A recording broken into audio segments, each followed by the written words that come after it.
ఈ వీడియో చూస్తుంటే ఎంత ముచ్చటగా ఉంది కదా. అసలు అన్న చెల్లెళ్ళ బంధం అంటేనే అదొక చెప్పలేని రిలేషన్ కదా.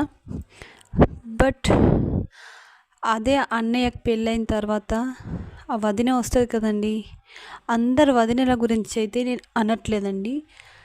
ఆ వచ్చేవని అన్నీ అర్థం చేసుకొని ఉంటే ఓకే ఉంటుంది, బాగానే ఉంటుంది, బాగానే చూసుకుంటారు. బట్ అది ఏం అర్థం చేసుకోకుండా అన్నయ్యని అటు సైడ్ తిప్పుకుంటే మాత్రం ఆ చెల్లె పరిస్థితి ఘోరంగా ఉంటుంది.